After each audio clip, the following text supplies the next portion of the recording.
যে আপনাদের আসলে ব্ল্যাকমেইলটা কিভাবে ঠিক করা হয়েছে, বা গায়ের জোরটা আপনাদের উপর ঠিক কিভাবে খাটানো হয়েছে যে আপনারা বাধ্য হলেন নির্বাচনে যেতে? আচ্ছা, আমি একটা একটা করে তাহলে বলি। 2014-তে আমি তখন মিনিস্টার ছিলাম, ক্যাবিনেট মিনিস্টার একমাত্র মহাজোট সরকারের। আমি কিন্তু মিনিস্টার থাকার সময় যা সরকার থেকে যা নির্দেশ, আমাদের সরকার প্রধান শেখ হাসিনা থেকে যা নির্দেশ দিচ্ছে আমি মানিনি। একটা কেসে এমন হয়েছে, সবাই জানে, আমি রিজাইন দিয়েছিলাম, বলছে আই শ্যাল নট কন্টিনিউ। তারপরে উনি আমার কথা মতো মেনে নিয়েছেন, তারপরে আমি কন্টিনিউ করছি, এটা জানার কথা। 2014 কিন্তু আমরা নির্বাচনে যেতে চাইনি। আমরা বলছিলাম বিএনপি বা ওনারা না আসলে আমরা নির্বাচন করব না। সেই সময় এরশাদ সাহেব ডিক্লেয়ার দিয়েছিলেন এবং সবাই উইথড্রল লেটার সাবমিট করেছিলেন, উনিও করেছিলেন, আমিও করেছিলাম, 300 সবাই করা হয়েছিল। তারপরে হঠাৎ করে দেখা গেল যে এরশাদ সাহেবকে একদিন জোর করে ধরে নিয়ে যাওয়া হলো এবং উনি আমাকে নির্দেশ দিলেন মন্ত্রী হিসাবে যে তুমি গিয়ে সবাইকে বলো কেউ নির্বাচন করবে না। এবং আমারটাও গ্রহণ করা হয়নি। তারপরেও আমি ডিক্লেয়ার দিলাম এবং আমি বললাম যে আমি নির্বাচন করছি না, টেলিভিশনে দিয়ে আমার এখনো নির্বাচন করানোর ব্যবস্থা করা হচ্ছিল। তো ঈশ্বর সাহেবকে করে ধরে নিয়ে যেটা হয়, অনেকে অনেক কথা বলে, কিন্তু একটা সরকার, সেরকম ধরনের কর্তৃত্ববাদী সরকার যারা সবকিছু কন্ট্রোল করে, তারা যদি কাউকে কিছু করাতে চায়, যে যত বড় বীরের মতো কথা বলুক, তারা সেটা করাতে পারে। ঈশ্বর সাহেবকে শেষে এনে আর কয়েকটা কিছু লোক নিয়ে তারা একটা আলাদা করে জাতীয় পার্টি করলো। শতকরা 90 ভাগ, মানে আমরা 270, আমার জানা মতে 300-র মধ্যে 270 জন আমি সহ সেই নির্বাচনটা বর্জন করেছিলাম। কিন্তু তার পরবর্তীকালে কি হলো, যে আবার বিএনপি কিন্তু স্থানীয় সরকারগুলোতে নির্বাচনে সেখানে অংশগ্রহণ করছে, যেটা যেটা আমরা আমরা যখন আমি তখন কিন্তু নির্বাচনের বাইরে, আমি তখন এমপিও না। আমার বিরুদ্ধে তখন অনেক ধরনের মানে শুরু হলো, প্রেশার শুরু হলো, এনকোয়ারি শুরু হলো, এই বিভিন্ন ধরনের কমিশন দিয়ে আমাকে দেখা, আমার মন্ত্রী থাকাকালে কিছু করেছে কিনা, আমার উপর অনেক ধরনের প্রেশার সৃষ্টি করা হলো। তখন বিএনপি কিন্তু নির্বাচন করেছে, 2018-তে সবাই করেছে। তখন এরশাদ সাহেব যে কোনোভাবে হোক, হয়তো বিএনপির সঙ্গে নেগোসিয়েশন তার ভালো হয়নি, উনি আওয়ামী লীগের সঙ্গে করেছেন। সেই নির্বাচন কিন্তু 2024-এর 1 বছর আগে পর্যন্ত সবাই ছিল, পার্লামেন্টে সব দল ছিল। আর 2024-এ সে ব্ল্যাকমেলটা কিভাবে করা হয়, আমাদের দলের শেখ হাসিনা আমাদের দলের কিছু লোককে, যেমন আমার ভাবিকে নিয়ে, উনি এমনি সহজ সরল মানুষ ছিলেন, কিন্তু পরে যে কোনো ভাবে হোক, ওনাদের লোভে পড়ে হোক, যে কোনো ভাবে হোক, ওনাকে নিয়ে একটা আলাদা করলো, একেবারে সম্পূর্ণ ইলিগালি। আমার আমার কাউন্সিল করা, আমার সবকিছু, আমার ডকুমেন্টেড যে আমি চেয়ারম্যান পার্টির।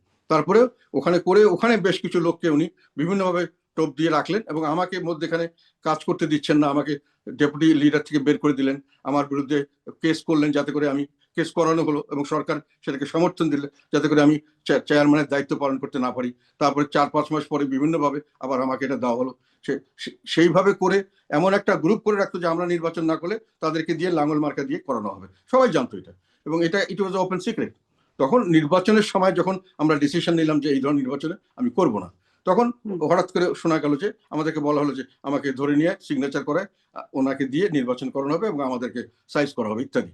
যাই হোক, সেগুলো তো আমরা, ব্ল্যাকমেলিং করার এটি হলো কথা, যে আমাকে না হলে দলটা চলে যায়। 2014 সালে কিন্তু দল চলে গেছিল, আমরা দলটাকে কোনো রকমে সার্ভাইভ করেছি পরবর্তীকালে, কিন্তু দলের 10% লোককে দিয়ে এসব কিনে তো যখন দলের নির্বাচন মানুষ করা এত হয়েছিল। টোপ খায় কেন? মানে দলের মানুষের মধ্যে ইন্টিগ্রিটি জিনিসটার কি খুব অভাব? এত টোপ, মানে টোপ দিলেই টোপ খাচ্ছে সব সময় দল, জাতীয় পার্টির নেতাকর্মীরা। না, না, এই বিষয়টাতে আপনারা কাজ করছেন না না, বা করেন এটা নাই? এটা এটা কথা বলি তোমাকে, টোপ দিলি টোপ খায় না সবসময়।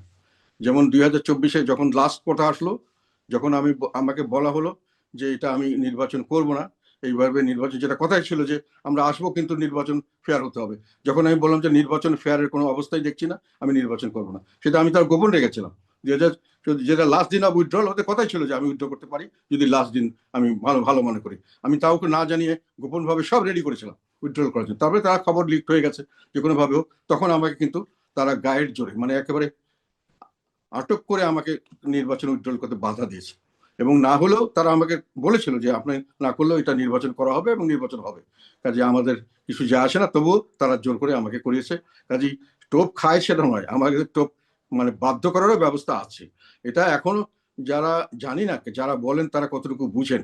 আহ, ওই ধরনের সময় কেউ কথা বলার সাহস করেনি, তারপরে কিন্তু আমি কনস্ট্যান্টলি এগুলো বলে গেছি। এবং তৎকালীন সময় আমি বলছি যে আমাকে জোর করে নির্বাচন করানো হচ্ছে। এটা নির্বাচনের দিনও আমি বলেছি আমাদের নির্বাচনে এসে জবাই করা হচ্ছে, পার্টিটাকে নষ্ট করে দেওয়া হচ্ছে, এইসব কথা। এবং পরবর্তীকালে প্রথম দিন সেশনে আমি বলেছি যে নির্বাচন ঠিক হয়নি এবং নির্বাচনে যে দোষ ত্রুটি হয়েছে সেগুলো ডিটেল ভাবে তুলে ধরেছি। এবং আওয়ামী লীগ সরকারের, যখন আমি সুযোগ পেয়েছি পার্লামেন্টে, আওয়ামী লীগ সরকারের যতগুলো অপকীর্তি এখন বলা হচ্ছে তার চেয়ে সবচেয়ে বেশি অপকীর্তি আমি তুলে ধরেছি পাবলিক মিটিংয়ে, পার্লামেন্টে, বিভিন্ন সংবাদ সম্মেলনে, বিভিন্ন জায়গায়, এবং অত্যন্ত ঝুঁকি নিয়ে করেছি। কাজে ঝুঁকে নিলে টোপ নিলে সবাই টোপ গিলে তা নয়, তবে সব দলেই টোপ গিলার লোক থাকে। আমাদের দলের লিডারশিপটা আমাদের হাতের কাছে ওনাদের ছিল, ছোট দল এটাকে ম্যানেজ করতে পেরেছে, বা ওনারা চেয়েছে এটাকে এইভাবে ম্যানেজ করতে।